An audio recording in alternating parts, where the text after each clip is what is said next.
Stamford, Connecticut Fire Department. I'm Eddie O'Leary. I'm the Senior Chief Damage Controlman on the USS Oak Hill. Thank you guys for having us for Fleet Week. The ship, basically, I'm the easiest way to describe that is I'm the senior member of our ship's fire department, right? So, if you take a look at some of the stuff we've got laid out here, what we got is just kind of a brief overview of what we're capable of and how we combat fires and control damage on board ships, right? So, cool thing about ships is they're very self-sufficient, right? So as soon as we get underway, we're doing everything ourselves. We're making our own water, processing our own trash, and for that reason, we're responding to our own emergencies, right? So if there is a fire, a flood, toxic gases, anything like that, that's our responsibility. So I've got a core group of about 8 guys. What we do is we do all the preventative maintenance on all of our fire suppression systems, maintain all of our firefighting equipment, and then we train the ship's crew in capabilities of fighting fires, right? So every single member of the ship is required to get qualified to a certain extent to do this job, right? We just kind of get all the glory for it. So first thing we're going to talk about is some of our protective equipment. So this right here is our fire protective garment.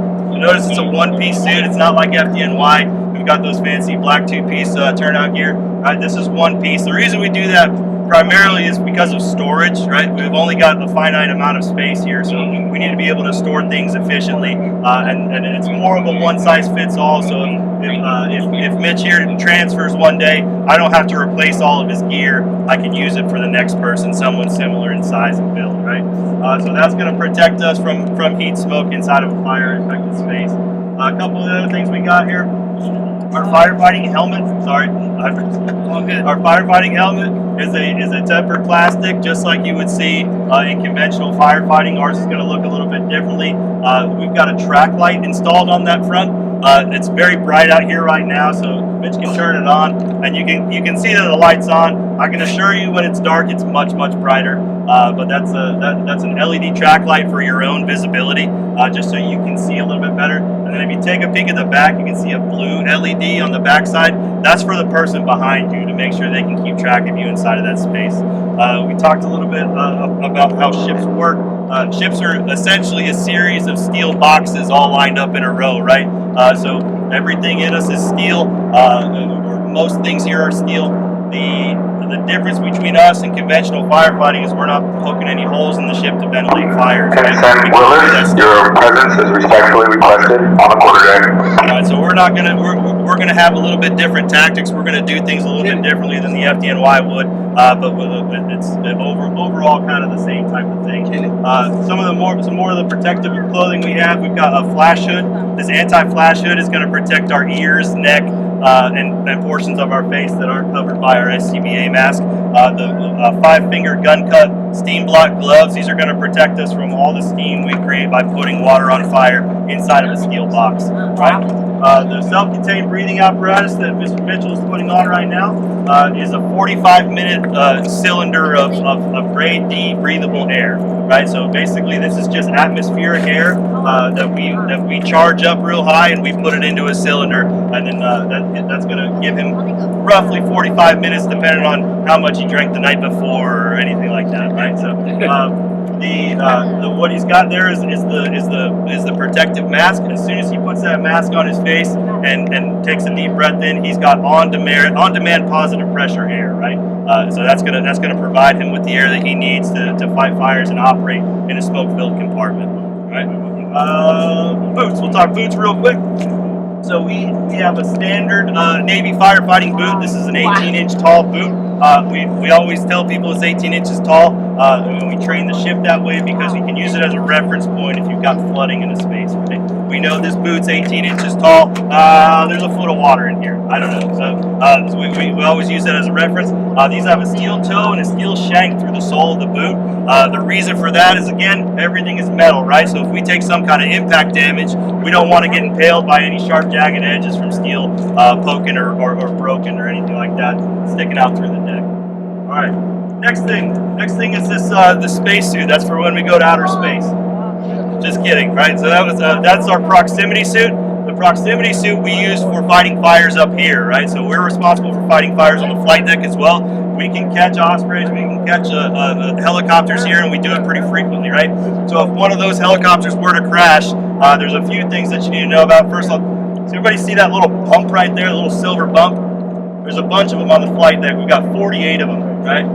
There's 48 of those on the flight deck, and what those do is those are, when we get back up underway, we'll take those covers off, and those are flush deck firefighting nozzles. So if we have a helicopter crash here, we're going to have a guy sitting up in that tower, and he's going to push a button, and within about 30 seconds, this entire flight deck is going to be covered in firefighting foam, right? So we'll provide foam and provide complete coverage to any fuel or anything like that gets spilled on the deck, and save ourselves that way. That proximity suit is going to be to rescue personnel, right? The proximity suit is going to be able to maintain, protect you from higher temperatures in our regular firefighters ensemble. And the reason for that is because sometimes you're going to need to walk through fire to get to that pilot who's stuck inside, right? So we can excuse me, we can walk through fire and flames in order to get the pilot or whoever is still stuck in that aircraft. We can extract them utilizing this gear. The firefighter use this also? Yes, yeah. So the ones to the left are for inside, the ones to the right are for up here, up outside. Right? We'll still use the SCBA same gear, and then we've got some access and overhaul equipment here. The last thing we'll talk about just briefly is this set of clothes all the way to the right here. This is a joint service lightweight integrated suit technology.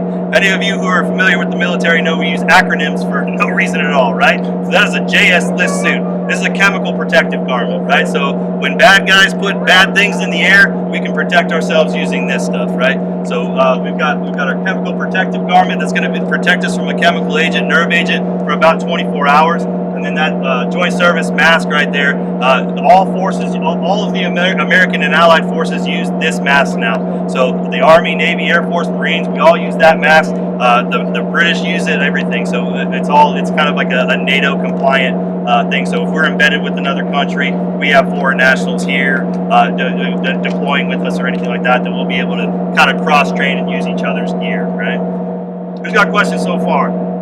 Foam system. The foam system is going to be a mixture of 6% AFFF concentrate and 94% seawater, right? It's our most bountiful resource is the ocean, right? So we use it for everything. We flush our toilets with seawater, right? And that's just how it works, right?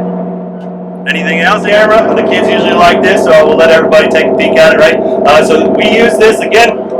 Everything's steel, we're all stuck inside, it's very dark, difficult to see. We're going to use this to be able to identify heat sources, right? This is going to register a temperature differential of less than 4 degrees. So we can see any kind of heat transfer, whether it be through conduction, convection, radiation, however it works. We're going to be able to see it utilizing this thing right here. Alright, so you guys want to take a peek? You want to look? You can hold it. I trust you. Alright, so can you look at my face? No, hit the wrong button. So you see my face will look different here than it does right here? Alright, so it's because my skin's warm and my sunglasses are cold, right? So it looks different. I probably look like a weirdo, right? So watch this. So if you take a look at my hand right here, I'm going to put my hand on this, I'm going to transfer some heat to it, right? And then when I pick my hand up,